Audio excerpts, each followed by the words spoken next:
refont des profits. Quant aux banques françaises, il y a les fameux 20 milliards d'euros que l'État avait prêtés aux banques seront intégralement remboursés le 27 octobre prochain, le jour où le Crédit Agricole remboursera ces 3 milliards d'euros. C'est une bonne nouvelle pour tout le monde, sauf pour Morad Elatab.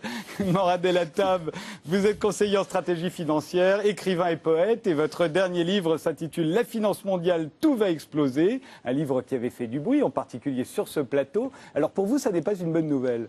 Non, et pas pour moi seul, parce que vous m'avez beaucoup isolé tout d'un coup. Non, ce qui se passe, c'est qu'en réalité, on parle d'euphorie. Le terme est presque insultant pour les 2000 licenciés par jour qu'il y a en France, puisque la crise de l'économie réelle continue. Or, les profits aujourd'hui des banques se font non pas sur des marchés traditionnels, elles se font sur des marchés de dérivés. La preuve, on annonce... Dites-nous bien, les marchés traditionnels, c'est le travail d'un banquier. On prête aux entreprises, on fait du prêt aux particuliers. Là, ils sont sur les marchés des dérivés, donc sur des produits toxiques. Des produits financiers. Mais toxiques, pour une raison très simple. Les subprimes. Les banques ont signé des prêts subprimes entre 2003 et 2007. C'est quand même 2500 milliards de dollars qui ont été prêtés entre 2003 et 2007, sur 20 ans. Donc c'est des produits toxiques qui sont toujours présents et qui ne sont toujours pas remboursés. Alors aujourd'hui, ceux qui annoncent une euphorie, j'ai bien savoir qui. C'est une minorité de gens, qui plus est, qui sont sur la bourse, qui font de l'inflation des actifs avec l'argent des banques centrales qui leur a été prêté. Et les banques centrales ne peuvent pas retirer cet argent-là prêté aux banques, à peu près 1000 milliards quand même d'euros rien qu'en Europe, parce que sinon on se retrouve dans la situation de 1930. Donc aujourd'hui, euphorie, il n'y en a pas d'euphorie. On est en train de nous mentir, on nous ment. On est quand même content que les banques aient remboursé leurs emprunts, que leur bilan soit positif, que la bourse remonte. Mais la bourse, encore une fois, aujourd'hui, on est en pleine spéculation. On est sur du marché toxique.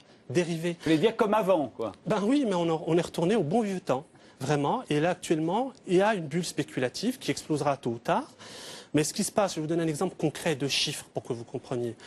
Les bénéfices des entreprises ont baissé aux États-Unis de 27% au deuxième trimestre par rapport à la dernière et de 25%.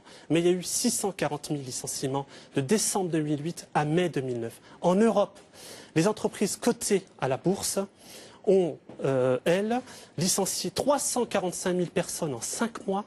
Elles ont vu leurs bénéfices baisser de 44%. Donc c'est sûr, plus on licencie, plus les bénéfices baissent. Donc, je veux dire, cette logique-là, les bénéfices montent, mais c'est purement spéculatif. Il n'y a rien. Aujourd'hui, vous savez que les grandes entreprises françaises sont obligées d'aller sur les marchés d'obligations pour trouver de l'argent. Et l'argent qu'elles trouvent, c'est pour leur trésorerie, non pas pour les investissements. Imaginez l'état des PME actuellement. Notre ministre de l'Industrie a passé tout l'été à aller au chevet des entreprises. Donc ils connaissent la réalité du terrain. Aujourd'hui, le mot d'euphorie, c'est un gadget, c'est de la novlangue. Est-ce que ça n'est pas aussi pour redonner confiance? On sait bien que l'importance de la confiance dans une crise comme celle-ci, pour que les gens reprennent confiance, il faut leur annoncer des bonnes nouvelles. Ce sont quand même des bonnes nouvelles. Non, mais il faut surtout leur dire la vérité. Parce que, comme disait Surin, je sais qu'en France, on préfère un mensonge bien dit qu'une vérité mal formulée. Or, depuis tout à l'heure, je vous formule des vérités. Donc, ce qui se passe, c'est que la réalité, elle est là. Je vous donne un exemple. En Angleterre, l'État soutient la Bank of Scotland, elle a Lloyds, à hauteur, j'ai le chiffre, de 686 milliards d'euros. On sait que c'est des produits toxiques.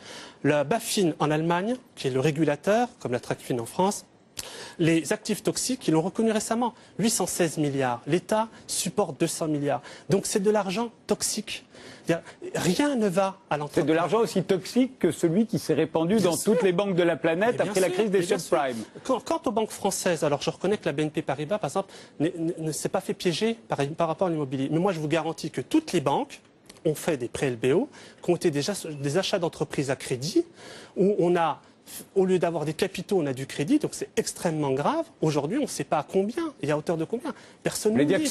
Le fait d'avoir du crédit au lieu d'avoir des capitaux, on ne sait pas si ce sera remboursé un jour. Ben oui. Donc le problème aujourd'hui, encore une fois, où est l'euphorie? La réalité aujourd'hui, c'est qu'on est en pure spéculation. Je vous dis la preuve avec les traders, qu'on donne 140 milliards de bonus aux traders. Ça, vous citez le chiffre qu'on annonce pour les bonus aux États-Unis. Hein. Oui. 140 milliards de dollars vont être versés dans les banques, par les banques américaines à leurs employés. Oui. Et c'est mieux qu'il y a 2 ans. C'était 110 milliards il y a 2 ans. Mais simplement, on finance quoi auprès des traders? Un trader, il travaille sur les marchés, sur les futurs, sur les produits dérivés. Il n'est pas là pour prêter aux entreprises. Donc, ce que j'essaie d'expliciter, je mets au défi n'importe quel économiste qui voudrait dire le contraire. Je sais qu'il est difficile aujourd'hui en France de faire entendre une autre voix, parce que tout le monde voudrait faire croire qu'il y a une embellie.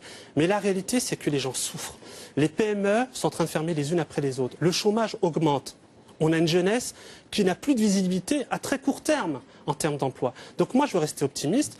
On a eu malheureusement... Ça paraît difficile parce que vous avez l'air catastrophiste. Je suis catastrophique parce qu'on ne veut pas reprendre le pouvoir politique par rapport aux banques. On avait eu la chance de nationaliser les banques de dépôt à un moment. L'État se serait fait beaucoup d'argent. La preuve, la BNP, au moment où je l'ai dit, son action valait à peu près 27 €. Elle en vaut le double aujourd'hui. Donc vous comprenez qu'il manque aujourd'hui du politique et ce sont les financiers qui gèrent tout. Et moi, je ne comprends pas qu'un média, aujourd'hui, peut annoncer qu'il y a une euphorie, qu'il y a une augmentation de la place boursière. D'ailleurs, je vais vous dire une chose. On sait pertinemment que ça va arriver 4000 points pour s'écrouler par la suite. Qu'on sait que l'inflation des actifs, elle est liée à l'argent prêté par les banques centrales. Vous savez, vous pensez. Oui, mais vous savez, croyez-moi, je vais vous dire une chose pour conclure. Il y a 4 crises qui vont arriver, que j'avais énoncées dans mon bouquin. C'est pour ça que vous êtes là d'ailleurs, puisque c'est pour ça que je vous ai invité. Et qui ne sont pas encore arrivées, qui est la crise des crédits immobiliers privés, qui est la crise sur les cartes de crédit, qui est la crise sur l'immobilier commercial, qui va vendre une tour aujourd'hui même à la Défense, qui a aussi les prêts hypothécaires à taux variable. Donc ces 4 crises, vous savez, croyez-moi, étant professionnel, tous les initiés me donnent raison dans l'ombre. Le problème, c'est que personne, c'est vrai que je suis un des rares, à dire dans la lumière la vérité aux gens. Parce que je suis navré de voir chaque jour des gens qui perdent toute dignité parce qu'ils n'ont même plus les moyens d'assumer leur quotidien et qu'on vient leur annoncer après que la bourse augmente. Mais ça ne leur parle pas, ces gens-là, et la plupart qui sont ici autour de nous non plus. Donc la réalité, c'est de remettre du capital dans l'entreprise, dans la création, dans la culture, dans l'innovation, dans la recherche et le développement. Ce n'est pas le cas aujourd'hui. Donc moi, qu'un trader demain s'empoche 140 milliards, enfin des traders... Oui, il ne sera pas tout seul, vous savez bien que c'est l'ensemble des employés. Moi, je ne suis pas tout seul à défendre ma position, mais simplement, la chose est telle que j'ai envie qu'en France, comme vous le faites si bien ce soir, et merci à votre honnêteté intellectuelle, de permettre un débat avec 2 dialogues.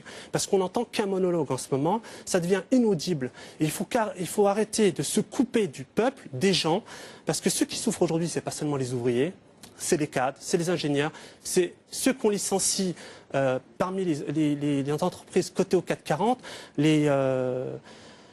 si j'ai mon nombre exact, 350 000 en 5 mois, ce ne sont pas forcément des ouvriers, ce sont des ingénieurs, ce sont des cadres, ce sont des gens qui aujourd'hui dépérissent de cette situation. Donc c'est presque insultant de parler d'euphorie.